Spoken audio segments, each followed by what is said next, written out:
Carbon, one way or the other, we will pay the price. I'm Mark Witte. I'm a professor of instruction at Northwestern University, Department of Economics. Ever since Adam Smith used the invisible hand to describe how a system of individuals striving for their own benefit would bring the greatest wealth of nations, the notion that leaving people alone to do what they thought best would bring good economic outcomes and better ones would be the result of government planning and control has been a powerful intellectual force. It is absolutely right about so much, but not quite everything. And these exceptions are growing more dangerous all the time. Now, economists are great believers in the importance of efficiency and the prevalence of equilibrium. And so we think that if something is very scarce, we only have a little bit of something, that on the margin, the people who want it the most will be willing to pay the most for it. And so you can imagine that scarce things get a very high price. Similarly, if you don't need very much of something, you can probably find somebody to do it pretty cheaply. And so down here, that represents the cost. Now, the more we have of something, the more people's needs will have been covered. And so the less in the margin people are willing to pay. It goes on and on down here to where the thing is very plentiful, where people aren't willing to pay very much at all. Similarly, if you want to get more of something, you're going to have to bribe more and more people into doing it, bribe them away from whatever else they would be doing in life. You have to cover their opportunity cost. And so the more you want of something, very often, the more you have to pay to get enough people in there to do it. So you got this downward sloping curve about what people are willing to pay and this upward sloping curve for how much you have to pay people. And they meet in the middle, where on the margin, right what somebody's willing to pay and right what you have to pay somebody are exactly equal. And that's what we think of as our equilibrium. And that it would be what we call a market failure to be anywhere else. It would be inefficient to be anywhere other than this point. That to the left of here, we could do something fairly cheaply. We could get a little more cheaply and be worth a lot to people. And so we should do it. That the failure to get, to be somewhere to the left, that would be very bad. We should be doing more. On the other hand, if we wind up here on the right, this would be bad as well. That on the margin, these extra units, they're not worth very much to us, and it costs society a lot to make them. And so it would be bad to make too much, just as it would be bad to make too little. And so it's efficient to be at this point in the middle, and markets are pretty good at getting us to that equilibrium, except when they're not. So the trick here is that markets work great when the people getting the benefit are those who pay for it, and where people generating the costs have to cover those costs. And so if you can shift costs onto other people, you end up with a pretty bad outcome.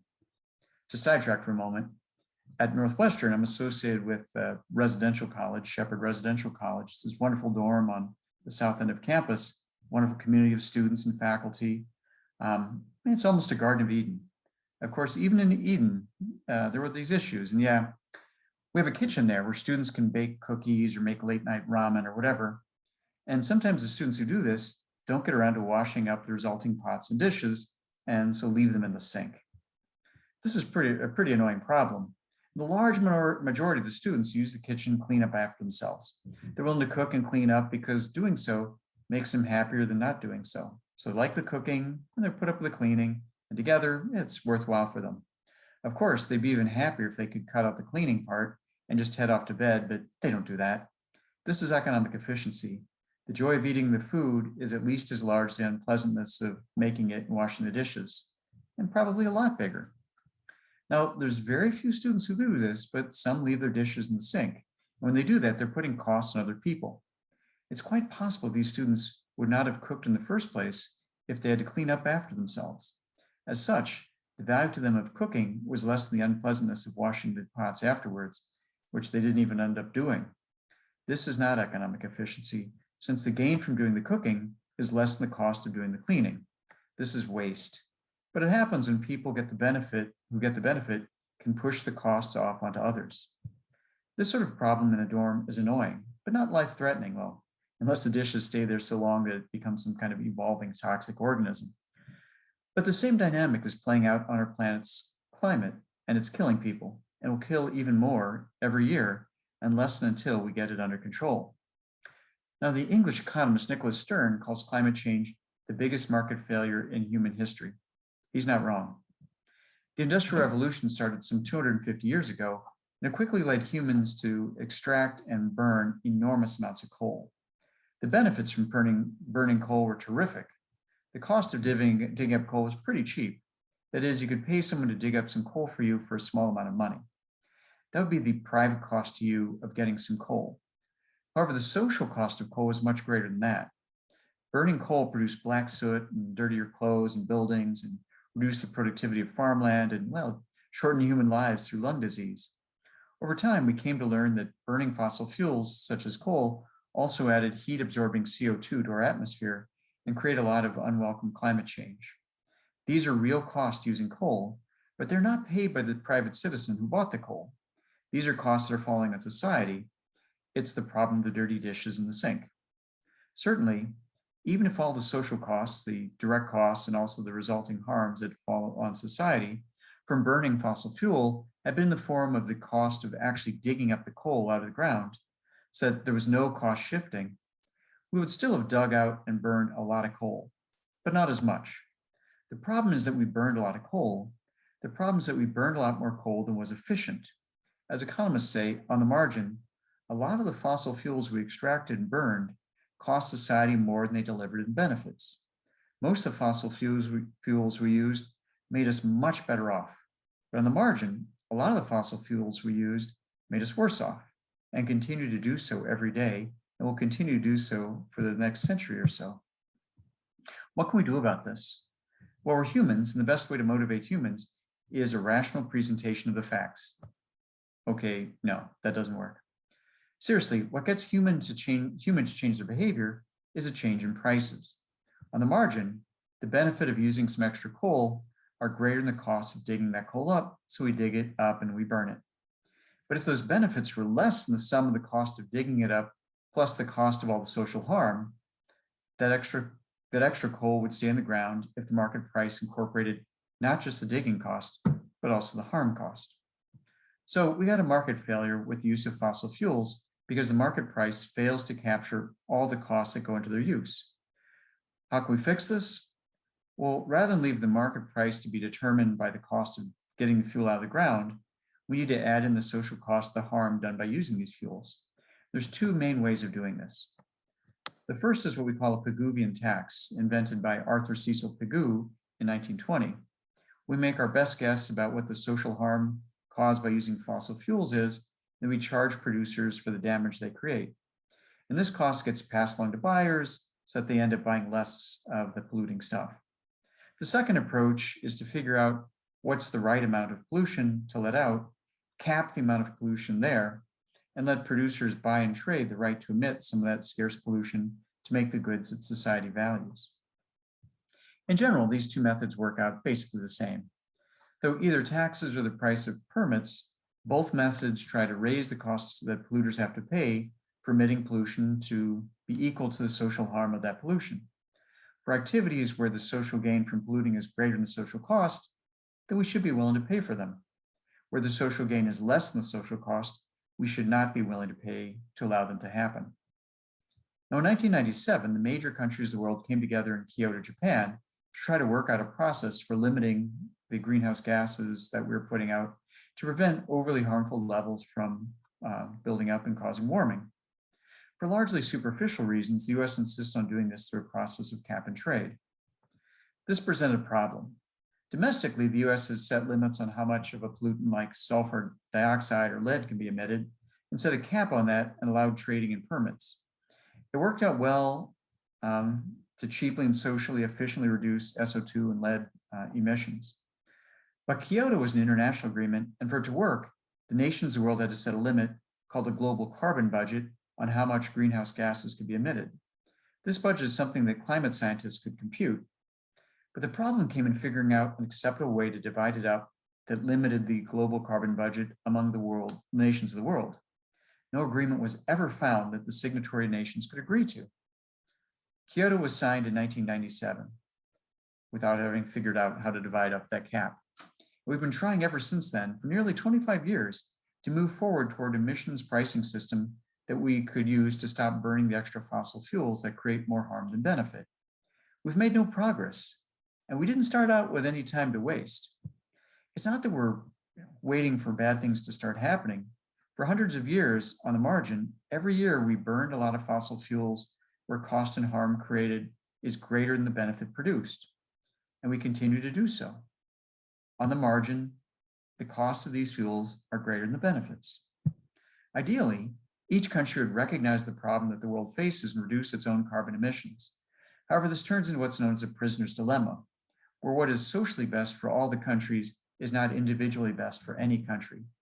Just as socially best if everyone does their own dishes, but it's individually more convenient to leave the dirty dishes for somebody else to come along and clean later. The problem can be framed in the form of a famous game in economics. It's called the individual commitment game. Suppose there's 10 players in this game. Each player can secretly contribute any amount up to $1 into a common pot. After the players have made their contributions, the amount in the pot is doubled and divided evenly among all the players. If all 10 players put in $1 each, that's $10, which is doubled and then divided equally so that each player gets $2. That's the best social outcome of this game. Suppose instead that one player puts in $0 and everybody else puts in $1. That means the pot has $9 in it, which is doubled to be $18, then divided evenly among all the players. All the players that contribute $1 get a payoff of $1.80. This isn't as good as getting $2, but it isn't so bad either. But the player that did not contribute $1 also gets the $1.80, but still has the original $1 that was not contributed for a total of $2.80, which is even better than $2, a lot better. This free riding incentive exists for all players, which leaves us with an equilibrium where no one contributes. The pot is empty, so doubling it does nothing, and each player just ends up with $1. This is a very bad equilibrium. This is essentially what we're going to do, what we're doing with the dirty dishes in the sink and with our climate. Each country would love to go on getting the benefit of using lots of fossil fuels while seeing all the other countries in the world contribute toward cutting back emissions. But no leaders want to be seen by their electorates as being played for fools for taking on the cost of cutting back CO2 emissions while most of the rest of the world did nothing. However, we can reframe this game a little bit to change the outcome. This new game is called the I will if you will game. Like the past game, it's 10 players. However, whatever is put in the pot is doubled and evenly redistributed. However, now there's one important change. Each of the 10 players can now contribute any amount up to $1, with a caveat that each will pay no more than the least that any other player puts in. So you might be able to put in $1, but if I only put in 25 cents, then you only end up putting in 25 cents. Or if I put in nothing, then you put in nothing. How does that change things?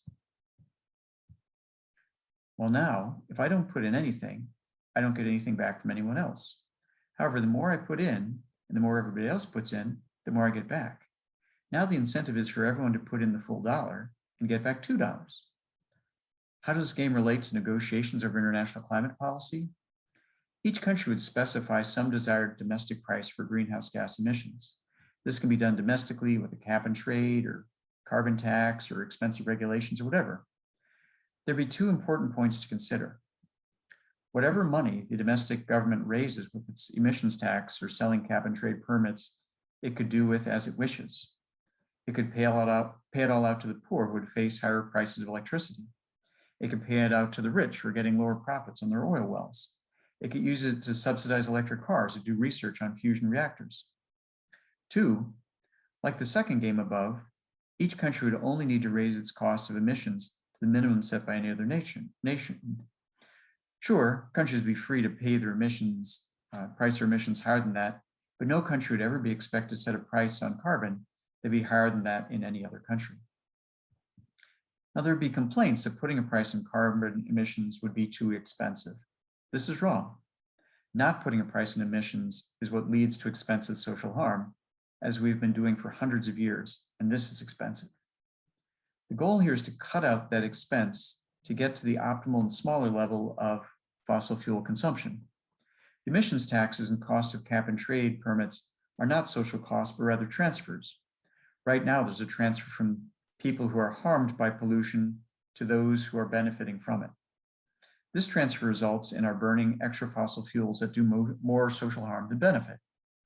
A pollution tax or cap and trade system would get rid of burning these extra fossil fuels, while they would drive up the price of using fossil fuels, because again, that's the easiest way to get people to cut back on their use of these things. It also results in revenue for the government that could be used to offset the effects of higher prices of fuel to those affected. Wait, if we give people money to offset the cost of higher fossil fuels, wouldn't people just use this to buy as much fossil fuel as before? No, because these would be more expensive. Imagine the price of pickles went up to $100 per pickle, and you're given extra money so you could afford to buy just as many pickles as you did before the price increase. Would you go on buying just as many pickles? No, you wouldn't buy a lot of pickles for $100 each. You would spend that money on something cheaper, like, I don't know, caviar, or I don't know, maybe capers, since you seem to like pickles so much. How would such a program get started? Well, we've been trying for nearly a quarter of a century with nothing to show for it. So, how would it work differently this time? Bill Nordhaus was given the Alfred Nobel Memorial Prize in Economics in 2018 for his work on climate economics. He proposed the largest economies could start what he calls a climate club.